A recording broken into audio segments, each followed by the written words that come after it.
débat bande ko balani mbote pe boye malamu bobo mesano to bandaka nanu na ba information ya ngonde il faut boye ba que président Yaseni Denis Kadima a salaki bongo alobaki bongo concernant évolution na matali enrôlement ya ba électeur na mboka na biso Congo alobi bongo que 51 pour 51,2% ya ba Congomani nde ba s'enrôler déjà et ça déjà eloko moko ya malamu parce que 51% ils allaient déjà et comme déjà kati normalement il y a pas congolais au basarolé ils allaient eloko moko ya malamu et puis alobeli sous ba machine oyo et yibami bongo et pas particulier alobi que ba machine wana ata ba yibiango et ko sala eloko te et kokoma nango ba jouer et ko sala eloko te et ko sala péter ba machine o ba yibi yango ba congolais o nyonso baza inquiet ya koyeba que ba machine ba yibi peut-être ba ko enrôler ba tuna bango baye ba que président Denis Kadima alobi et ko servir nango lisusu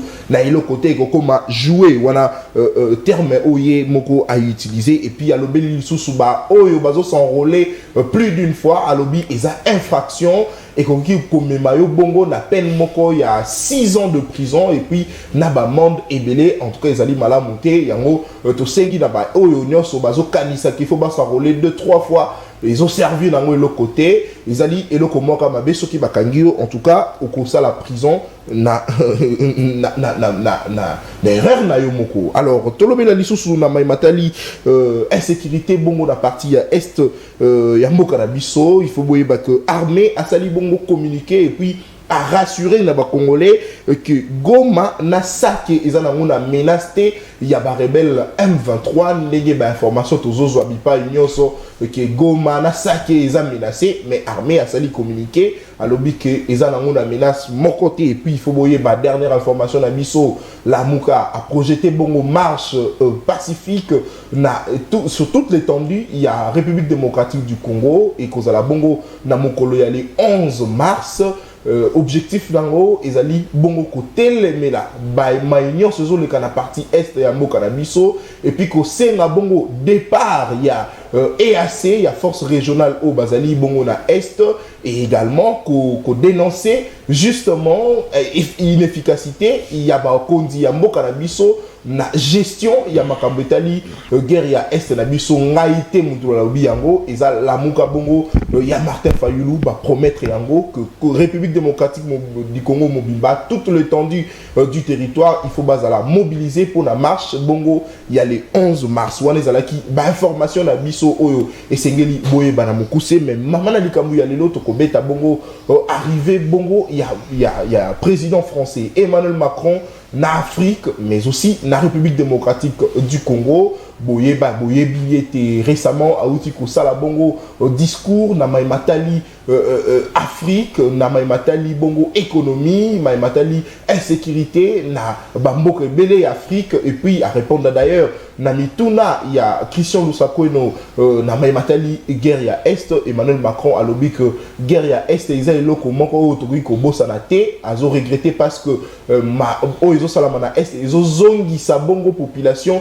na 10 ans en arrière ils allaient bongo elo comme la monter mais président français azo soutenir bongo ba processus il y a paix il y a Nairobi et puis il y a Luanda yango tozo mituna mutuna et lokonini ba congolais et lokonini République démocratique du Congo il faut ezela bongo na France parce que président nae azoya lobby awa na République démocratique du Congo yangonde tokolobe la bongo na ba invité na biso basa na biso elongo na lingaka bongo ko banda na liboko nanga ya mwasi tozali bongo na ndeko pichungwene ya génération 4 ndeko pichumbo te pe boyi malamu Mbote mopanzi sango na pesi mbote na ndeko non cours esika azali pambate autai kobala mokolo leki et puis tozwa kibongo invitation ezala ki lokumu na biso pambate couple kitoko o to souhaiter bango vraiment longévité prospérité na kolo abate la bango et puis libre débat ils a toujours émission yo ezali ko kende po la jeunesse ba komi ko tanga il faut rappeler qu'Azozon a déjà lundi. Ben oui, en tout cas, les bienvenus dans Ndeko Nonokou, très cher frère. Oh, il y a toujours na katikati. Il y a protéger à Moutouté. L'Obama Kamonayo, ça n'engage que toi. Non, non, j'aime aussi parce que le style de Nono, je l'ai retrouvé. En tout cas, je comprends. Libre débat, ils ont le alors, en tout cas, na biscuit nanga lelo na koloba que bakongomani basala attention na guerre médiatique oyo ezali ko se jouer na ba infiltré oyo bakoti na mboka entre autres les G5 le M23 les terroristes lelo ba créer ba WhatsApp et belé ba multiplier les comptes Twitter donc ils sont dans les réseaux sociaux pour en tout cas véhiculer les fausses informations ce qui boliki bozwa la vraie formation, vous s'abonner à Pichungwene, na Twitter, vous aurez en tout cas des informations crédibles. Et je vous dis que la nation congolaise restera indivisible. Que la guerre sera longue et populaire. Alors, sans plus tarder, Bandeko Bazana Ituri, na Kolobana Bango que ba CDT na stigmatisation, ba CDT na pression moko, il y a une petite communauté. Aujourd'hui, l'histoire de l'Ituri n'a pas commencé aujourd'hui. Et si on veut parler des génocides, on peut parler des génocides ethniques. Nous devons parler des génocides congolais. Pourquoi? Parce que Nord, Sud, Kivu, pendant le fait des 15 ans de la Kabylie, ce qui est dans Sud Kivu, il y a des peuples au Bakufi.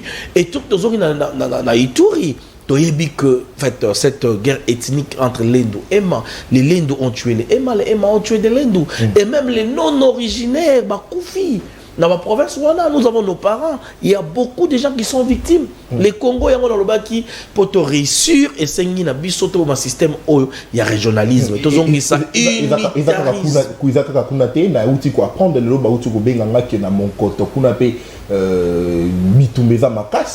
Par exemple, dans mon côté, si on veut parler encore, dans Makambo, il y a fausse commune à Maluku. Si on veut parler encore, Makambo massacre à Kassai. Si on veut parler encore, Makambo, il y a Kouamoutou. Entre les Teke et les fêtes Yaka. Si on veut parler encore avec l'histoire des Bouloudia Congo, il y a eu massacre dans les bas Congo. Donc c'est ça qui consiste génocide. Mais tu vois qu'il n'était pas ethnie moko boto tribu moko boye, il y a ngonde ba kufaki. C'est en tout cas, je dis ça parce que les enquêtes sont en cours en Ituri. Il y a Bin Keita ou Azalikuna, il y a la sous-secrétaire des Nations Unies en charge des droits de l'homme ou Aleka qui est Ituri. Je demande aux autorités actuelles que les archives existent et exhiber ce qui est la bonne information pour que nous déclarons le génocide congolais avec Holocauste. Je vous remercie. Maintenant, Ndeko Pichungwene, génération 4, Tozape, Nandeko ya UNC, Nestor Okoko, Mbote Peboyi Malam. Mbote Mwana Mboka, Azali na sai na kati na motema na nga na tongo na lelo, pona komona ya biso ndeko nono, libala na ye lekaki malamu. Ata kunga moko nazalaki te me bandeko bazwaki lokasa na mbela bayalaki kuna ebele tomonaki na bilili lolenge kani kosepela ezalaki kuna atuka esika azali nzambe abatela mpe libala wana ekende malamu na se na mokili oyo na kopesa mbote na bayi nyonso tozali na bango na plateau oyo ekomi okweyisa bato plateau oyo pe ekomi okimisa bato surtout bayengambo na biso bakomi kokima pamba bakati mbango lelo bakomona na te bayete bandeko molisho bango nyonso bakimi certainement baza na nzela kasi bakimi ils n'ont pas d'argument ndeko nanga yambo ete nakota na mwa biskuit nanga nakotombela yanga secrétaire général oyo tobengaka kuna epa na biso na INC monsieur les 5 étoiles mon général Billy Kambal mbotama elamu esike ezali yo zamba batela yo mwana moke kasi mayele ebele akolakisaka na lolenge kana akokambaka oyo tobengi lingomba politique INC umela na se na mokili biskuit na ngai ya mokolo ya lelo eyali mpona kolobela na tina na parc agro-industriel oyo mama uti ko inaugurer pe asali yango oyebi biso na mboka oyo bato bayebaka valeur ya motu te tango ayali na bomoi to yali na moko oyo tobengaka mama ni mama oyebi tango tolobaka économie oyebi bato babandaka na eloko wana eyalaka ba mama ezalaka basi poete na kati ya mwasi ezalaka na bavaleur moko babotamaka na yango soko otali na basi ya mike baakosakana okomona ete moko na mosusu akoloba ete oyo tobomba tokolia lobi oyo totiki mpona moto songolo kasi mama otobengaka mama ni mama Amida Chatu ndeko eloko asali kuna na Mongata bino tomonaki awa ya yambo ezalaki Bukangalozo oyo leta ekolo Kongo epesa misolo ebele kasi mama asali parc agro-industriel na mwa moke oyo ayali kozwa pembeni ya ye molongani Vital Kamerhe asali masangu asali fufu abokoli banyama abokoli bandeke abokoli mbisi na tina ete baye ekolo Kongo bazwa mwa eloko ya kolia na tina ya kolite pona nzala oto yoka awa baye bakotala makambo etali banzala batatoli ete RDC akonyokwama na bozangi bilei kasi mama Amida atie na bana Kongo nyonso bilei ya kolia alobi boye alobi lokola bambolombolo na biso bamopanzi kuna mpona kobundela ekolo ye atie na disposition na bango mwa biloko ya kolia te ndeko eyali eloko ya kokumisa yango na akobelela na baye Kongo to soutenir mama oyo Matonomigi ayali na motema ya bo mama Matonomigi ndeko Nestor alors na bango nde tokobeta bongo lisolo na mai matali boye bongo ya président français Emmanuel Macron boye bi était émission ça l'a toujours équilibré bandeko la biso ya opposition notamment ndeko Claude Molicho et kabiliste na ndeko la biso ya Mwasi Jocelyne Dena ya envol certainement bazoya soki baye bon bako région na biso pour tobeta bongo lisolo na mai matali boye bongo ya président français mais parce que tokoki causer la bongoté to balimba la moko na ndeko Pichungwene ozana maloba en 7 minutes likanisi nayo na boye bongo ya président français et loko nini bakongomani bakoki causer la bongo na France parce que lelo biso souci na biso za kolia komela kolata c'est vrai mais souci majeur ya ba congolais nyonso ezali komona ke kimia ekota na partie ya est la mboka na biso alors likanisi nayo eza nini tokoki kozela nini na président français oazoya na République démocratique du Congo na koyebisa dans nos bandeko bazalaki censé ya koza na en fait les opposants babengi ba opposants babengi bato envol bakimi babengi bato ya FCC bakimi bakimi te bakimi bayokaki déjà moko akoyaki oyaka na mambalo kuta ya Ituri akoyaki a on a plateau alors azana on a ba vertige bazo banga parce que monsieur de l'envol il était un ancien rebelle donc il lançait beaucoup de choses il faut expliquer biso ça la rébellion pour la nini rébellion ils allaient cadoter il n'a même pas fait le groupe ya autodéfense lui il est allé dans la rébellion Denis Sessang dans la rébellion bato bakufa et la rébellion oya pona qui ezali ko salier na RCD vous connaissez l'RCD et que s'est transformé les na CNDP comme M23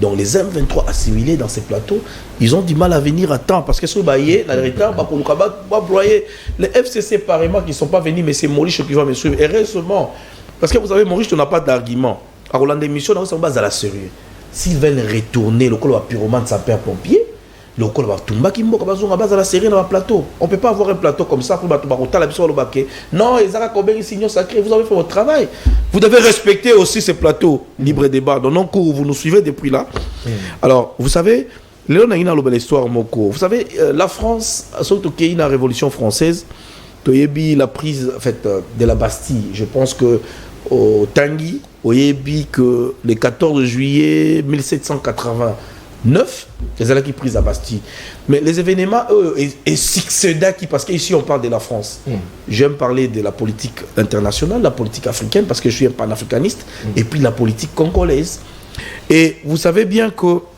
il y avait en certain moment ils allaient qui fin à ancien régime en fait et la monarchie absolue française et tout comment dire qu'il a la monarchie fait constitutionnelle.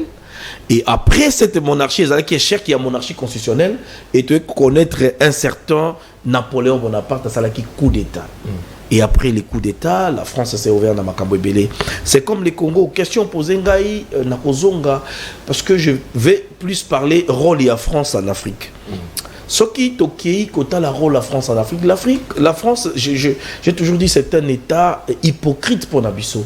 Hypocrite parce que la France a continué une ancienne politique pour exploiter les pays africains. Si vous allez comprendre que la France-Afrique ou encore le monnaie France-Afrique, les francs CFA continuent encore à être, je dirais, utilisés dans des pays que nous connaissons dans l'espace africain, c'est-à-dire que la France a encore une mémise.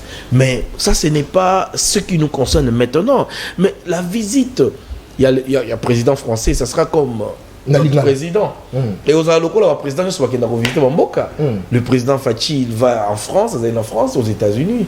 Ça sera comme ça. Et je pense que c'est dans le cadre de la diplomatie. Mais ici, particulièrement, ils allaient retenir, ils allaient que comprendre les rôles de la France dans le cadre de Congo. Okay. Si je me rappelle bien, la France a qui résolution il y a Nations Unies en 1994, 1994, je pense qu'ils allaient qui en juin, entre le 20 et le 22 juin. C'est la France qui a déjà fait à planifier une opération. L'opération turquoise. C'est d'abord la France. Au lieu, et les canaux, on a Conseil des Nations Unies, la Conseil de sécurité, va voter en gros, c'est la France qui va et dans le Conseil, bandini en gros. Et les gens doivent comprendre, Bazala qui a une mission Nini. Bazala qui a une mission à organiser une opération militaire et puis autorisé par une résolution 229, il y a Conseil de sécurité des Nations Unies et Ezala qui objectif il y a aucun arrêter génocide Tutsi. C'est le banc commettre fin à un massacre des Tutsi partout par le but na Rwanda. Yango monaki va ponaki aéroport na biso ya Bamboka. Mais derrière cette affaire, il y a quelque chose au bande bazo comprendre. Pourquoi les Rwandais s'est affilié à la francophonie et Ezali par rapport à l'événement parce que l'avion Oyo et Servaki, pardon, je dirais, l'anti-aérienne, Oyo et Servaki, Kobeta, l'avion, il y a un président établi à Biarimana, et Zalaki Bongo appuie à français. Et vous allez comprendre le rôle de la France. Donc c'est un État hypocrite pour nous, en tant que patriote, et de comprendre le rôle ni France a joué dans la Makabwana. Parce que tant que espace, l'opération turquoise, il y avait 2500 militaires français qui devaient traverser la frontière. Et tant que comme en Rwanda, c'est les Tutsis. Parce que les autres ont un problème similaire. Le problème au Congo et les cas déjà en Rwanda.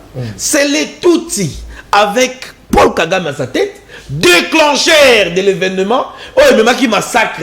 Et c'est même Paul Kagame, comme Aeba qui est le il a commencé à tuer même les Tutsis. Parce que les gens ne lisent pas.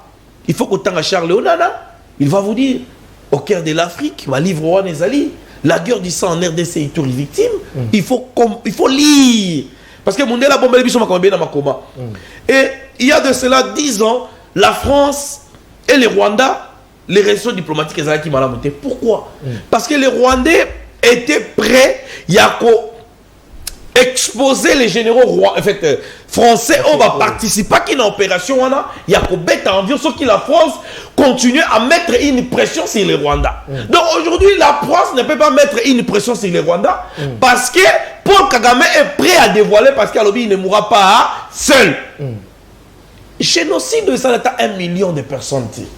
S'il y a eu génocide rwandais, entre guillemets, parce qu'il n'y a pas eu génocide. Mais ils ont vraiment reconnu un génocide rwandais. Le président presque mêlé, Paul Kagame a Tinda Bango qui s'est incliné. Narusha, il y a même les tribunaux. C'est là le tribunal Narusha. Mais au Yabiso, on a République démocratique du Congo. 800 000 morts. Contre 12 millions. Est-ce que vous comprenez? Il y a un expliqué le rôle de la France. Ici, soyons d'abord patriotes. Il ne s'agit pas, il y a opposition ou parti au pouvoir. Histoire au bande il faut donc, tu retenir que France a apporté l'eau mais je vous dis, qu'est-ce que la France peut apporter au Congo? D'abord, une nation hypocrite par rapport aux événements qui passent dans notre pays. La France contribue à mal. La France, il est plus proche du Rwanda que du Congo. La France ne voit pas les intérêts du peuple congolais. Ici, le problème de la France, ce sont ses intérêts, les intérêts français en Afrique. Et c'est ça la politique française d'aujourd'hui. Et vous allez comprendre, dès qu'au journaliste, je pense que j'aurai plus à détailler tant qu'on peut s'en deuxième prise à parole. Parce que tout ça, a mis balelo. Donc on aura plus le temps de parler. Donc on a basu déjà, mais carton peut faire ça. Non, non, pas faire carton. C'est ça. Ce qu'on y était une émission, sans qu'on viser, moi carton. FIFA, il y a il y a sanctionné en place. Mais il y a des arbitres dans le terrain. Il y a des arbitres dans le terrain, mais et ça, le rôle arbitre, ça te va rappeler. Moi, je appelle ça un carton parce que il faut saisir FIFA pour sanctionner. FIFA, non. Donc, ici, ça. Il y a un lobby, il y a un déco, et ça pour un non-événement. Na arrivé il y a François Nicolas Sarkozy parce que François Hollande a au Congo avec tous les gestes qu'il avait avec la Kabylie à Kozonga il y avait donc voilà Matonomi ndeko pichungwene alors ndeko Nestor aux appels à Maloba en 7 minutes boye ibongo il y a Emmanuel Macron ba congolais basilani. Est-ce que kanisi lokola ndeko pichu ou alobi que François a apporté né loko mogoté pour la République démocratique du Congo parce que la relation à bango na Rwanda des années malamu koleka ya biso na ouais vous allez maloba en 7 minutes matondi mingi ndeko journaliste pona kopesa nga maloba lisusu yambo ete nakoma kuna nazalaki na mwa eloko mususu ya koloba na maeba koleka na province na biso ya Manyema ndeko na ngai mboka oyo eyali kokambama na gouvernement ya mboka mapinga ya mboka bipai nyonso kasi nako denoncer eloko oyo mikolo nyonso mokambi ya etuka ya Manyema akokambaka etuka malamu te na tina nini na Salamabila esika ministre ya droits humains auti ko buka lukuta wana miso ya bakongomani nyonso akolobaka ete ya monite esika babeti bana Salamabila fimbo na ebite soki ya ale mwa pokuna eza likambo ya oro soka ke kolia mwa muke wana etalie kasi bakit électoral oyo ekendaki kuna ndeko bato bako kengela ba centre d'enrôlement ezali ba maimai ba maimai nde bako kengela ka centre d'enrôlement tango to akoloba ete kuna na Salamabila gouvernement ezali mibale ezali na mapinga ya leta oyo ya mbula matade yebani mpe na ba maimai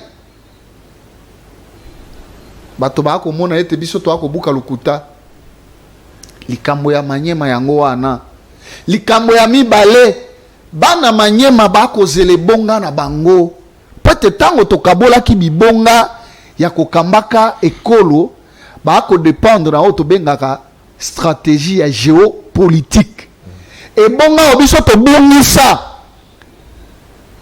na moyengeli ya économie to akozela yango toyokaki mwa nyamu ete ba INC ba akozwaka yango bakombo pe ya bana Manyema ya INC e alikuna lokola ndeko Jafar Kilongo ndeko Alexis bato babongi pone bonga wana ndeko Gimet zonga na mutuna bayali wana pona kozwa moyangeli ya yambo moyangeli ya économie o to benga ministre ya économie e yali ebonga ya bana Manyema to akozela yango zonga na mutuna na kozonga na mutuma na yo ndeko awa ngana kokende lokola ndenge ndeko Pichu akendaki ndeko Pichu abeti mo alisolo ndenge France asalaka mosala na ye kasi face be ezali nini lelo bato ebele bayalaki kolobaloba mokambi ya ekolo Congo Félix Antoine Tshisekedi akomataka na bapepo pona tina na kokendaka ko bebisaka misolo ya mboka te ndeko lelo lisikuru ya baye France bongwani makambo bakoloba ngo te France azalaki na ntina ya kolobela pona ya kolobela Congo te mosala na ye ezalaki kokotela bayeba ya lizinga ya Congo pona ntina ya kobebisaka ya kozwaka kita ya ekolo Congo kasi na nzela ya diplomatie ya mwana mboka Félix Antoine Tshisekedi Tshilombo mais la France a bongoli maloba bilembo yango ane monani akoyao esengeli tobosana te baye kongomani bobosana te France nde ayali moko ya bayeba akokamba conseil ya sécurité ya Nations Unies ayali na droit ya ayali na makoki ya kolobelo kosongolo pe salemi euti koleka mikolo ebele France azalaki lobinge na ye azalaki kolobela kaka Rwanda kasi lelo France abongoli maloba na avantage na tina ya baye ekolo Congo bazwa kimia et puis alobi yango alobi nakobakisa na kolobaka ete ye atingeli akangami wana na ba résolution oyo elobamaki kuna na Nairobi c'est tout à fait normal parce que tozali kozela ata pays moko te ezali nde na nzela na France nde toyoki États-Unis pe akoti na molongo mpona kokondamne Rwanda. Alors, mais c'est déjà un plus. Nous connaissons comment le président français a soutenu le processus IAP à Nairobi et à Luanda. Oh, le Congomani s'est pélaté, le lobby qu'ils ont apporté dans l'autre côté. Est-ce qu'on peut ici vraiment soutenir le processus soit pour la France et que la bombe et comme la moto France a occupé que la capable de mener la stratégie Moussoussou pour permettre à ce que guerre ici là parce que il faudrait qu'on rappelle que Christophe Loutounou l'a lobby que les mots de Emmanuel Macron ne suffisent pas du tout. Donc cela veut dire que le fait pour la France peut-être qu'on soutenir le processus IAP, il y a Nairobi, qu'on soutenir les forces régionales, il y a EAC et qu'on qui vraiment peut-être France selon Christophe Loutounou là, a une stratégie Moussoussou à cause ça là pour guerre ici là. Ndeko, nyonso ebandaka na maloba. Ata nzambe tango akeli mokili oyo abandaki yango na maloba. France azalaki na kokoso ya kokondane Rwanda. Mais lelo asali akomi kokondane ye. Elingi koloba ete a condamné Rwanda. Alobeli c'est vrai, mais c'est le cas. Mais a condamné était parce que tu l'as dit d'ailleurs, Mutuna oyo ndeko lusako na tuna qui est. Tu constates que le président Macron a mis un peu côté tergiversé. Il a lobby que non, n'a pas coûté dans l'issue sur le président Tokosola. D'ailleurs, nous avons soutenu le processus il y a Nairobi. Mais boye il y a condamné Malamoko ko boue verbalement et l'autre chose c'est la ndeko pichu awoti ko la kisa au moins l'histoire le lenge ka ni France a ko tambolaka pona tina na Afrique. Ma union so France a ko sala. Mais lelo disikulu ya France e bongwani. Et bon wani pona nini parce que pona bango ba komona ete ba pays oyo bango ba benga ba pays voyou et bandi ko poussa na mopanzi ya baye Afrika ba bandi ko poussa na mopanzi ya baye Congo parce que bango uta nzamba salaki mokili oyo nde bango ba yaka kokwa misolo mpe kita ya bamboka na biso kino lelo ba ko sala yango kasi ba komi ko sala kango na kokotaka na nzela bamboka mususu mais lelo mona mboka Antoine Tshisekedi Tshilombo asali makasi nyonso ya kokende koyebisa Macron ete mayeboza ko sala yali malamu te esengeli na bino botika ko soutenir bato oyo esengeli na bino botatola yango mais lelo batatoli ndeko lelo batatoli et monani na miso ya bato nyonso ete France tango aza koya Macron tango aza koya ezali na tina ya koya koyebisa yo akobundisa ekolo boy tika yango eyali pamba te oyei na ye eyakolakisa mpenza bokasi pe diplomatie kasi nakozonga na mayo uti koloba mpona ndeko Lutundula nyonso parce que na mokonzi ya mboka na Lutundula na biso baye Congo tozali na elikia ya biso moko toza na pose ya badiscours ya bato oye olobi me kasi na nsima na yango maoya kosala mayekosalema eyali malamu te yango toza na elike ya mapinga na biso balinga te mboka oyo ekotikala kaka na kati na momoko moto moko te akoya kokabola biso te matondo mingi ndeko Nestor okoko ndeko pichu ngwene olobeli awa hypocrisie bongo ya mboka France et puis bakongomani presque belé ba yebi que balobaka yango que France aza pour beaucoup na manière sozo le cas na est ya mboka na biso est-ce que comment na lelo le président Emmanuel Macron parce qu'azoya na tourné l'Afrique et puis à la République démocratique du Congo comment na aloba que la guerre de l'Est ne doit pas être oubliée est-ce que ça nango manière mon côté ya ko flatter biso pour que to ya maé na mboka na biso. Oyebi, la France n'a pas encore condamné les Rwandais. Je vous ai dit ici que ce qu'il est la France a condamné les Rwandais officiellement, ce qui va se passer, c'est que les Rwandais va livrer les secrets. Il y a génocide, le faux génocide rwandais. Et ça ne dit même pas où, en fait, 1 million de morts. Ou le lot de aux autres côtés. Emmanuel Macron a la difficulté. Mais bien sûr, Christian Lusakwe, donc je n'ai jamais eu la chance de passer dans son émission. En tout cas, coup de chapeau, c'est un Congolais qui a bravé la peur, qui a osé. Il a posé une question qui n'a pas été répondue directement. Ça a été répondu indirectement. Donc, ils ont répondu indirectement pour dire que il faut bien parler de l'intégrité territoriale. Il faut bien parler de... En fait, il a parlé de comment la violation des droits de l'homme sur l'État congolais, qui est l'État indépendant, c'est bien bon. Mais l'agresseur n'est pas condamné, l'agresseur n'est pas cité, bien que connu. Parce qu'il y a les rapports des Nations Unies. Oh, les Nations Unies, c'est pas quand même nous, les Congo. Les Nations Unies, c'est toutes les nations. Au le Conseil de sécurité. Et ce qui est on a les rapports Mapping, cite encore des généraux rwandais, injectés, infiltrés. Pas seulement ça, mais nos rapports ici, les gens là-bas, le fait, je dirais, le militaire rwandais et autres, on sent de l'armée congolaise pour fragiliser l'appareil, pour fragiliser notre armée, notre communication au monde. Mais l'analyse, j'ai compris que rôle Oyo, opération turquoise et Jouaka, c'est le même rôle que l'EAC veut jouer au Congo. Il y a un senga na bakondia mboka ba veiller parce que l'histoire ne fait que se répéter. L'opération turquoise tant bayaki va déclencher en tout cas les faux génocides pour que ba maba tout ina pouvoir. Et le long auto ça l'attention tous na bitumba entre les j'ai dit carrément entre les Tutsis de la sous-région contre les Congo, les grands Congo, heureusement en fait en majorité bantou. Le peuple est vraiment éveillé, parce que ça prouvait même aujourd'hui, c'est même tout de la sous-région, la cohabitation. Comment allez-vous cohabiter avec celui village mobile, le tout consort? Comment vous voulez habiter dans un pays hospitalier comme le Congo, mais les lois de la République, ça ne vous regarde pas?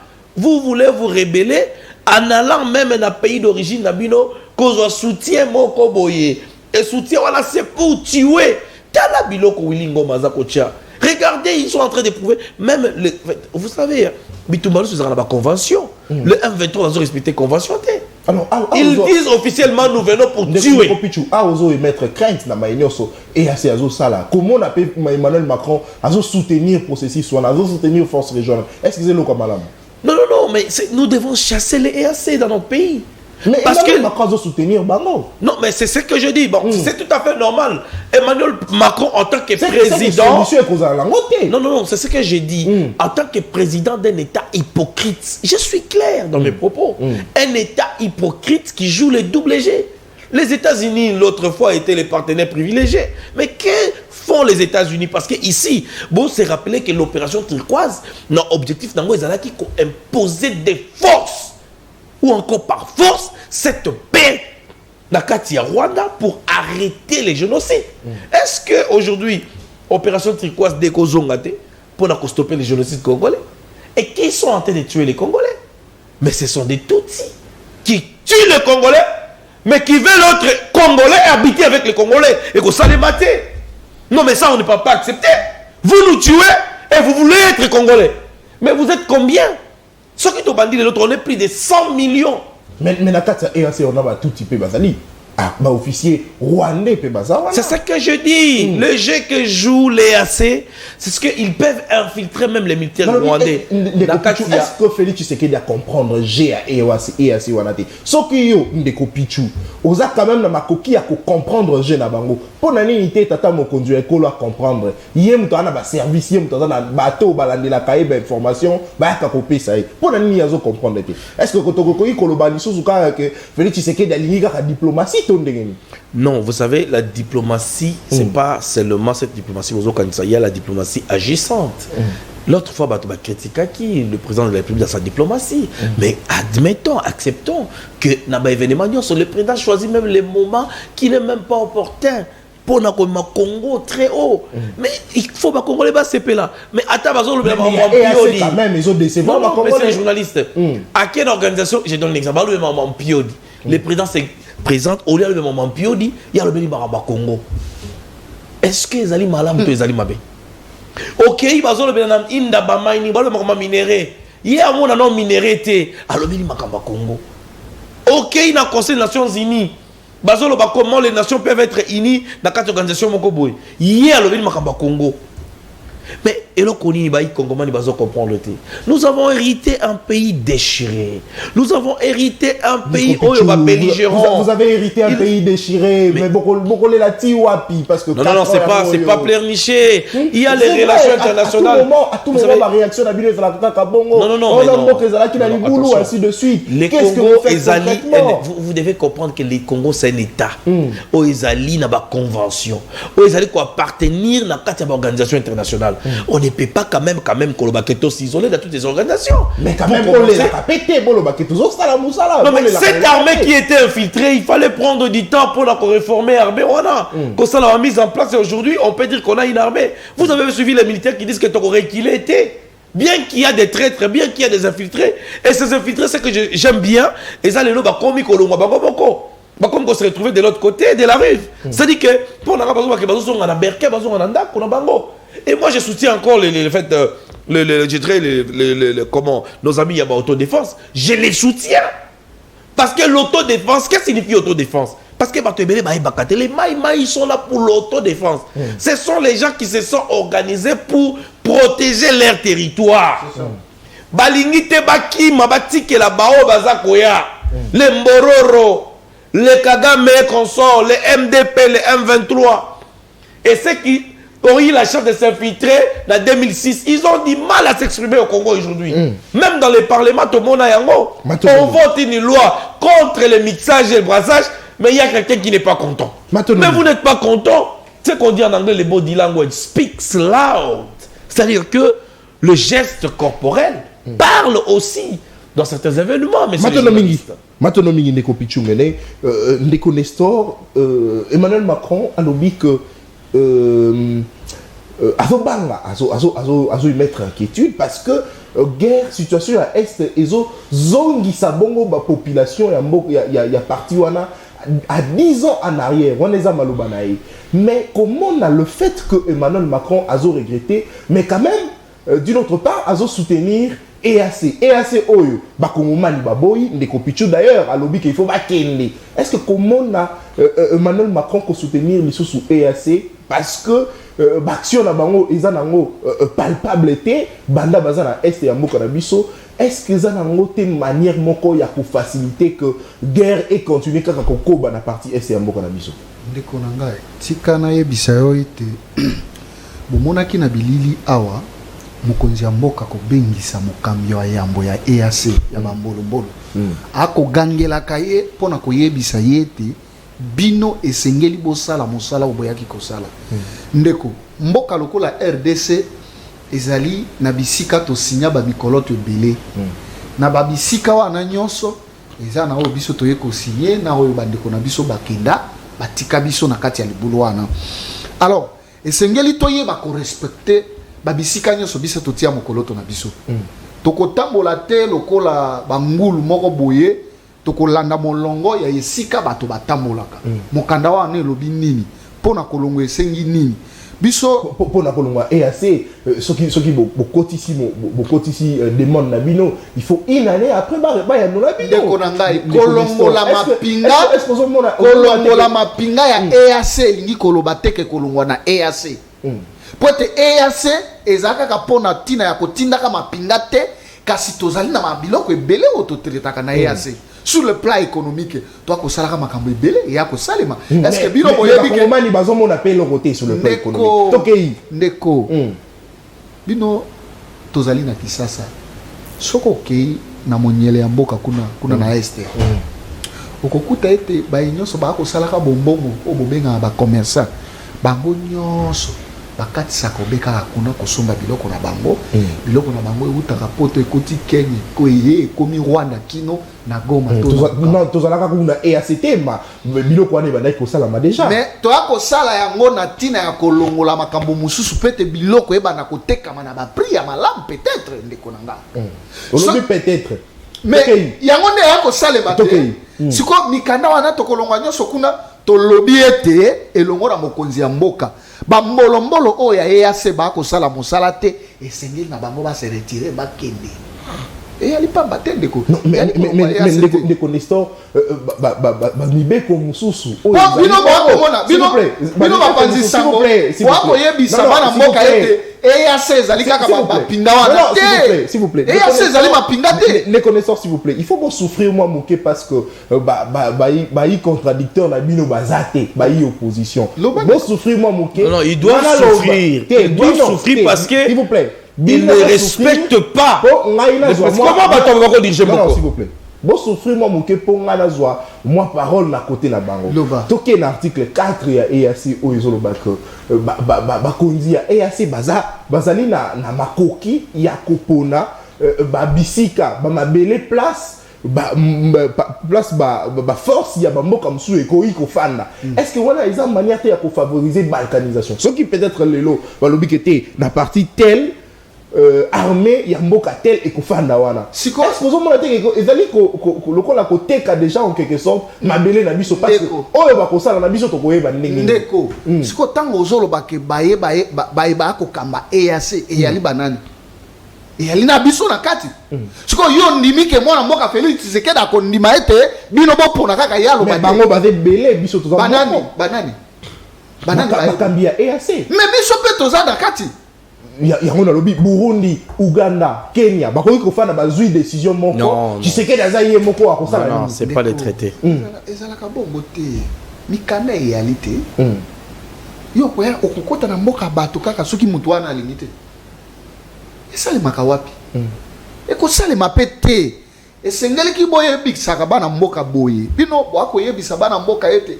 EAC bango basuki kaka na mapinga kaka eyali bongo te ndeko mapinga oyo baye pona ntina moko boye ntina yango ezali nini bitumba yali na monyele ya ekolo Congo kuna lokola baye bakobundisa ekolo Congo esengeli tosunga bango bambolombolo wana baye po baya kosunga biso ndenge MONUSCO ayaka sikoyo soki bakokoka mosala te tofanda na bango elongo esengeli bazonga oyebi mboka na biso toyalaki na difficulté moko difficulté ya liboso toyalaki na minduki te mais lelo tokoki kosoba to nazo ya ndeko oyebi tango to akobenga un état ezali kaka te kozwi bokonzi wako kambo ya kolia mbongo ekolo bokonzi nyonso efandisami na babase nango entre autres mapinga siko na kati ya mapinga o to benga basoda esengeli bazala outie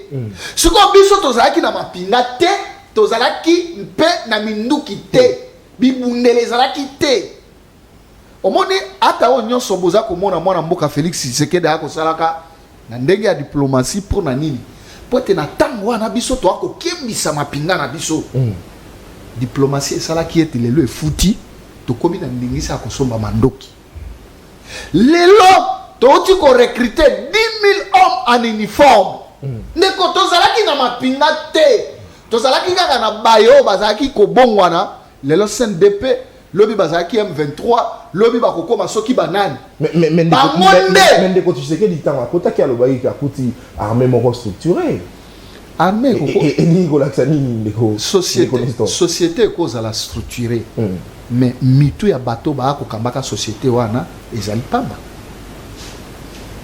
armée eza structurée c'est vrai structure eza biloko tomoni batie oyo boye mais na kati na bato bakokamba structure wana mitu epola il y a pas longtemps toti komona ba officier rwando na kati ya armée congolais lelo bazali wapi lobi a toto yoka soki mibale soki misato bakimi bakei na ngambo ya ba M23 botomboki ya M23 ezali nini ezali mibeko oyo tata mokonzi ya ekolo atie en place entre autres moto moko te oyo abomi baye Congo oyo abomi ba Congo man oya simbi manduki soko zaki soki ya wapi oya kokoma nga pe na intégrer armée na biso et simba lisusu te yango baye parlement bauti ko signer siko baye M23 na Rwanda bamoni ete bokoteli na bango na kati ya ekolo Congo esuki basala nini esengeli babundisa biso na okaka wili ngomba koloba mokolo moko akoloba ete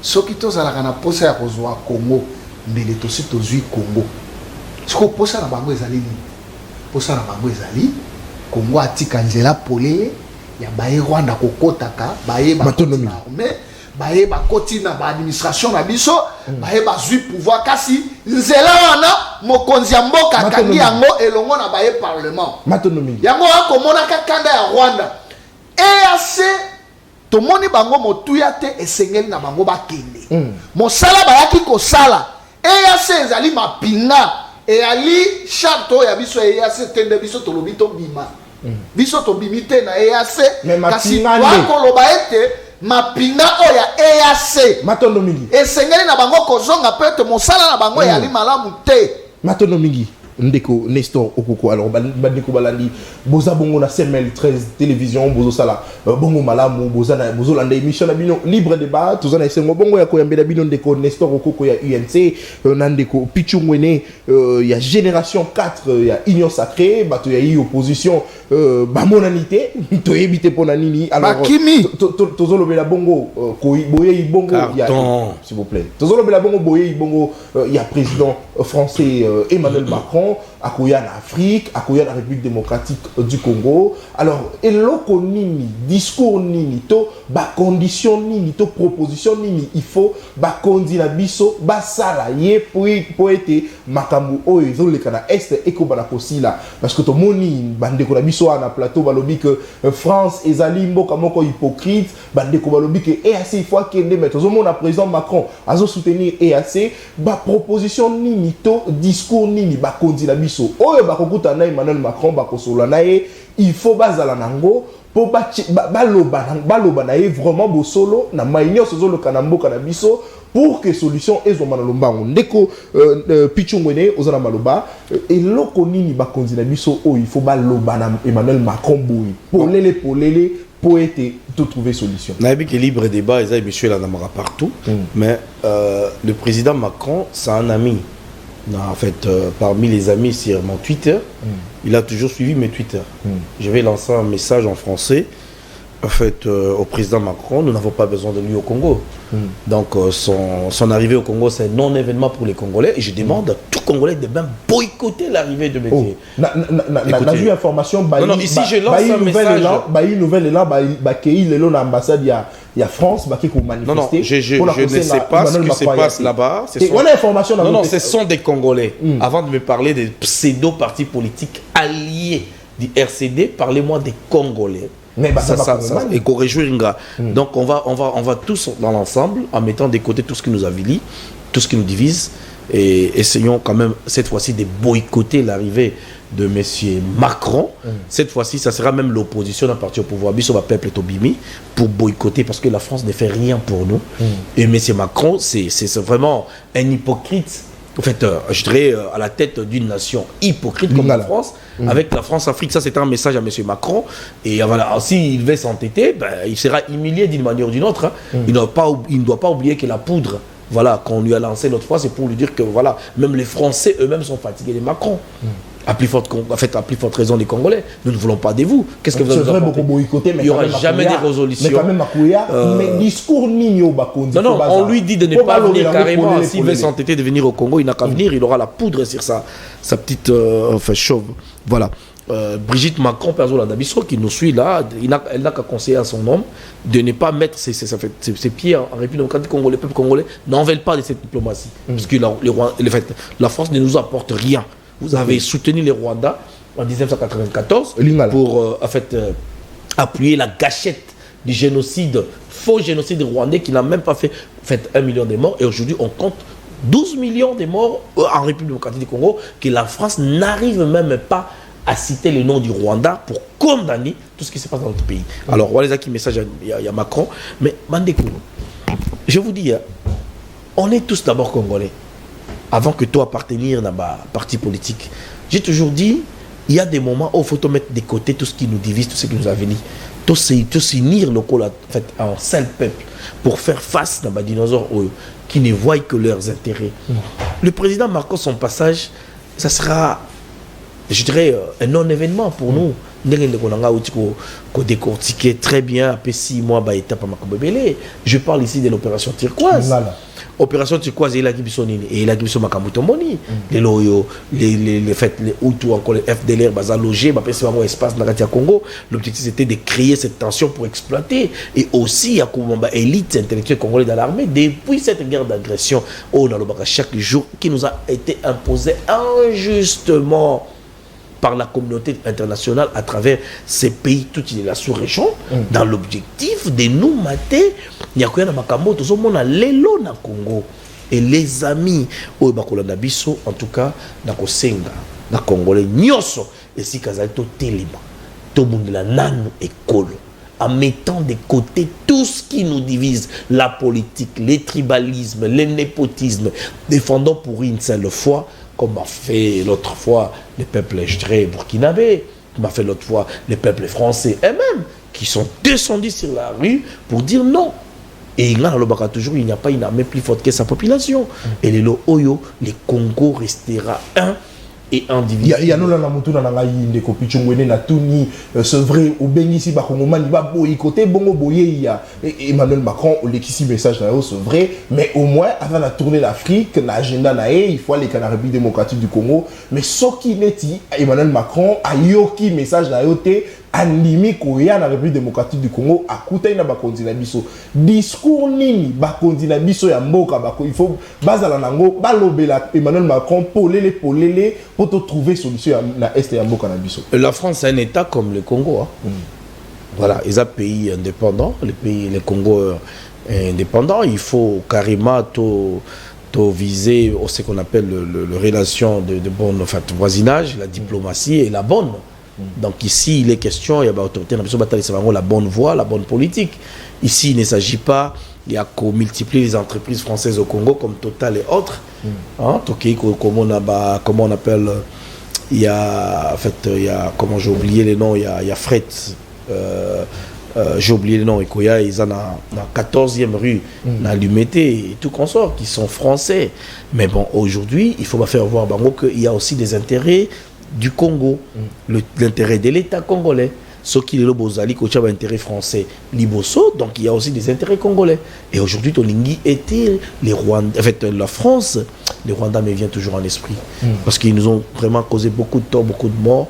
Et là, vous avez déjà que les lieux comme difficile, même congolais, la rwandaise. Donc, à la Rwanda, quand c'est son sœur, mais on a compris qu'ils viennent comme mission pour détruire Bisso. Donc, la République française, il faut jouer un bon rôle et avoir courage. Il y a autant de rapports, si j'ai quand même dans le Conseil des Nations, fait Conseil de sécurité, et condamner les Rwandais. Je serais heureux de voir un certain Macron au pays, chez moi, au Congo, mais qui condamne les Rwandais dans le génocide congolais. Et condamner et puis qu'on sanctionner parce que tout le monde y a contre Russie, la condamnation, ils ont la sanction. Il y a toujours un début. Quand on condamne, la sanction est l'andaka. D'ailleurs, les lois sont condamnés, mais ceux qui l'ont condamné, Congolais à Zaraton d'arrêter. Tant que Français ou Macron condamné, oh non, il fallait pas qu'à soit condamné, il fallait sanctionner. Mais sanction, il y a. Mais il y a tout le monde sera un discours. Dans la Russie, tout le monde ils ont la tête, condamnation, sanction. Attention, il y a la Russie et l'Afrique, deux pays différents, et Boyebako. La situation géographique de la Russie, France aux pays européens, avec leurs intérêts en fait en Europe, vous comprendrez que même les Européens n'ont pas d'âme. Botali guerre, il y a Russie, il y a Ukraine, il y a combien de morts. Botali guerre, donc vous allez comprendre que toi, donc pour le Congo, c'est quoi plus forte raison, il y a à comprendre que les Congolais meurent pour mais comme nous avons résisté, et nous continuons à résister sur en fait, la bonne voie. Ici, il est question de nos autorités. Il y a cause à la claire. Il y a qu'on maquiller, Macronté. Même les gestes diplomatiques, cause à l'important. Il y a qu'on accès que vous saluez un président, mais vous ne. Voilà, vous avez accès à tous les 40 d'été. Donc, ça sera aussi une réponse pour la France. Cette fois-ci, le monde va payer belé et se démarquer. Et il y a certains pays africains qui se sont même ralliés à la Russie pour un soutien militaire.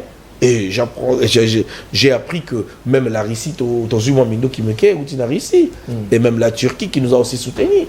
Mais mon problème, c'est pas que seulement le soutien de la Russie ou encore de la Turquie, c'est Negeni Tokobat et Bundeli O Tozanango. Surtout qu'on est aux anaba traîtres. Bibundel Tosomi Lelo lundi, vendredi, comme il y a un 23 parce qu'il y a des traîtres qui peuvent encore détourner comme Makani qui l'a fait. Défection avec tout un arsenal et armé. Et donc, le chef d'état-major actuel doit s'assumer.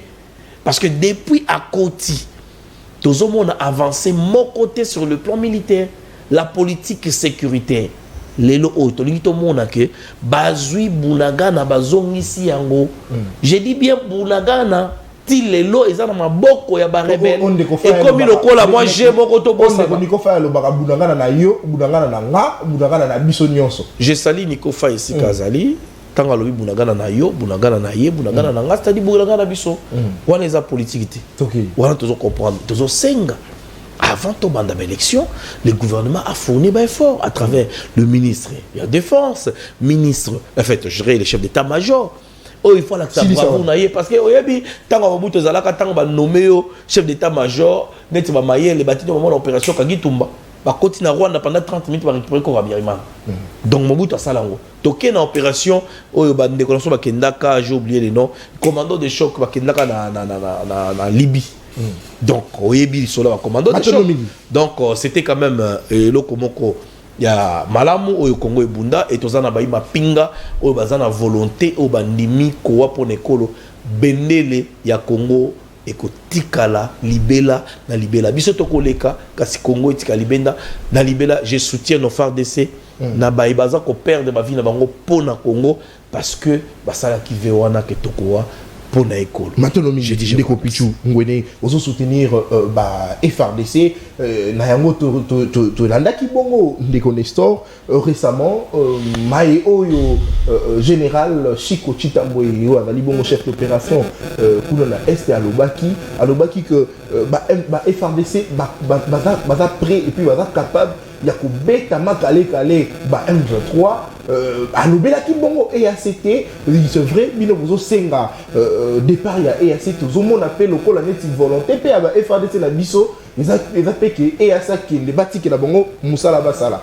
Alors Ndeko Nestor Okoko awa Emmanuel Macron azoya na mboka na biso discours nini parce que la question moko on a posé Ndeko Pichu Mwene discours nini oyo Félix Tshisekedi parce que Félix Tshisekedi n'aime pas kuta na face à face ba ko solo la discours nini fois za nango et loko nini fois lobela Emmanuel Macron pour lele parce que Ndeko Pichu d'ailleurs a évoqué kutu alobi que Emmanuel Macron azoya mais bo fungola e mino nyonso te bossé pe la terre il faut tout monde la face pe alors qu'on a vu ça ko kanga pour la qui c'est que tout ça kana il y a comportement ya France contre Mboka Nabiso. Alors, discours mini fois dans la langue, alobele pour être trouver solution dans ma ozo de Kala Est. Maton ni mingi ndeko, oyebi nga na lobaka na lenge to akosala politique na sentiment ya ko na oti koyoka leo ko na ete ezali na baye bakili kuna na ambassade ya France. Mais mokambi na bango wana mokambi na bango ya lingomba politique wana ye bana na ye bandeko na ye bayali na France ete ndeko ata pona relation diplomatique yo tozali na France to baye Congo bazali kuna na France baye France bazali awa e yali na ba société ya ba français o yali awa tokoki ko ya mandeko Macron te kasi na o etali nyamu ya makambo ya bitumba ya este oyebi ngana akopesa longunya mingi na tata mokonzi ya ekolo kozwa président lokola Félix Antoine Tshisekedi Chilombo et ali malamu bakasi parce que ya ye kolobisa na bababa bato balobaka te kolobisa bango ne suffit pas mais ndeko na yebisaki yo ete nyonso ebandaka na maloba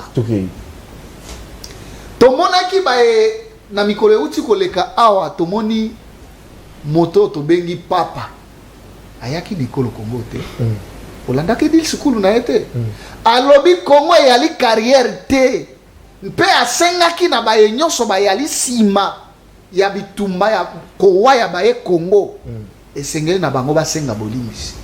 Tomoni moto ya yambo ye wana yali koya yali Emmanuel Macron. Donc alisi ko boye ina eza manière ya kosenga biso bolimbisi. Eyali mitindo to makambo oyo papa alobaki esengeli na ye koya na mboka Congo pona koloba na baye Congo ete makambo oyo esuki. Eyali motu ya mingi asuka kaka na koloba kuna na mboka na ye na France te esengeli na ye koya awa.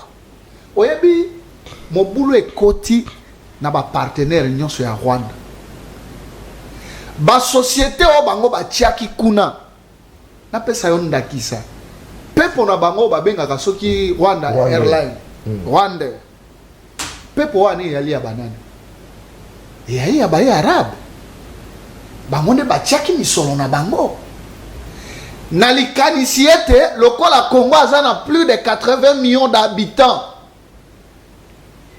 bakobanda kozwa pepo wana mpona kokende mikili ya poto pepo wana ekobanda kosala na mboka Congo kasi na mayele mabe ya Rwanda lolenge ya kobunisaka biso Félix Antoine Tshisekedi alobi niet pepo wana ekokita lisusu na Congo te po bato bakozela soki esengeli kaka mboka ya Libanda de ba sanctionner Rwanda biso pe to bandi ko sanctionner Rwanda ndeko nesto ezala na ko ya ndeko ezala ka pe bato ba ko mona kaka na maero lobi ezala ka pe loko moko matanga na mutema komona ba Vares bongo oyo équipe ya Paris Saint-Germain là takabakomaka visite Rwanda liboso mais était kama kana ngona ba boutique na biso na Kinshasa ndenge ba pekisa Rwandais ndenge bapekisa Rwandais pourquoi peko pekisa ngo pe etekama te na baboutique na biso ndeko eyali lolenge ya diplomatie ya mboka na mboka tango mwana mboka Félix Antoine Tshisekedi Tshilombo abengisaki moyembi alanga nzembo tobengaka Maître Gims bato balobaki pourquoi apesi Maître Gims passeport rouge atiki kopesa soki héritier te apesi soki wera te boye na boye. Mais tant que Gims accueilli na France a attaqué Macron, to betaki maboko awate. Et y a les diplomatie, toi ko kende nango malembe.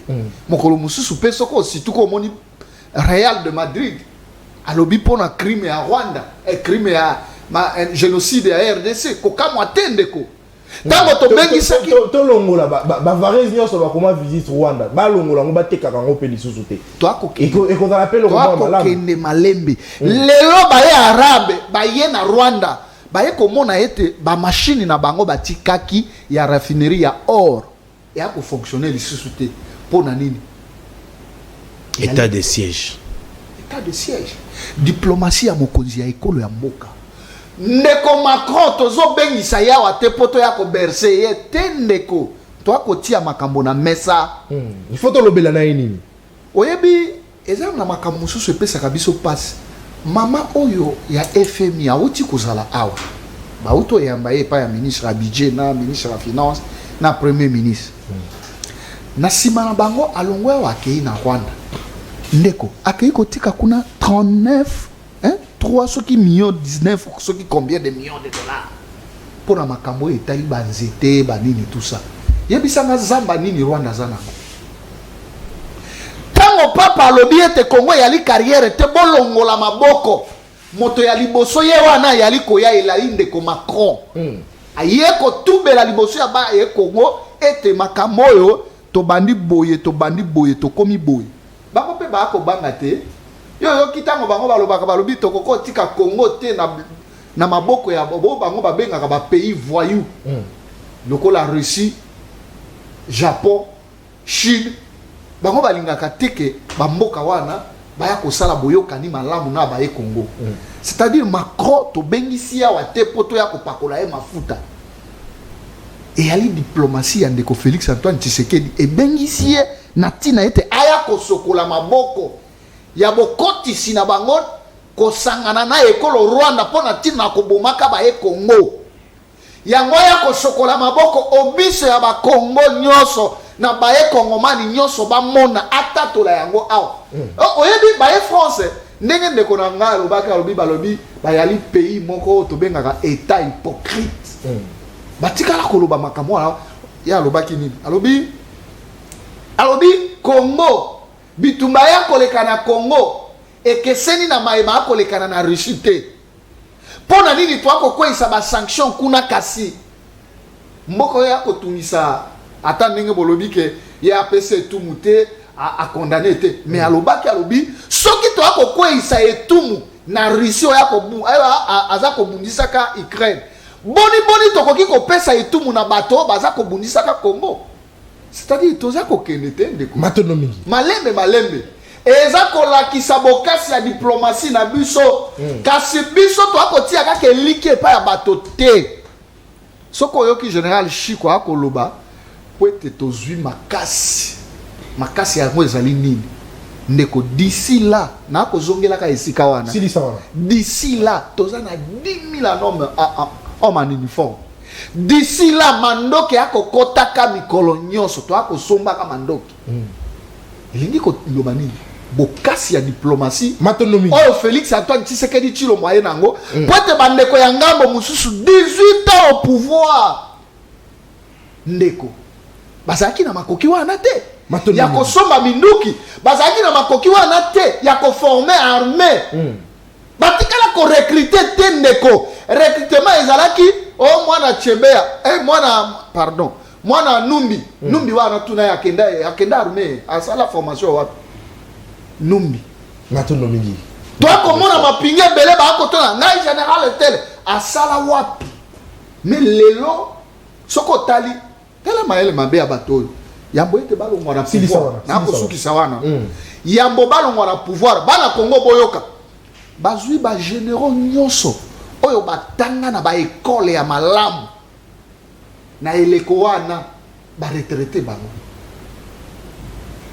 bango ba général lokola ba général Olenga ba retraité bango ba général nani oyo ya azaki na la police oyo kombo na yena général Oleko na la police ba retraité bango ba retraité ba soldat oyo bakokaki kozala na expertise bazwi bango batie bango na se pona nini mwana mboka Félix Antoine Tshisekedi azwa 0 matono mingi ndeko Nestor alors bandeko balandi émission ici tozala kibongo nesengo ya ko bela bino ndeko pichungwene ya génération 4 na ndeko Nestor Okoko bayi opposition bakimi ba monanité en voilà tokosenga vraiment ba sanction FIFA pesa bango carton bakimi le président lobby bayi opposition président république lobby boye que Rwanda a gagné sous guerre wana ti bango pe opposition et simbate bokimi en vol PPD na yebite iner bakimi okotu bayete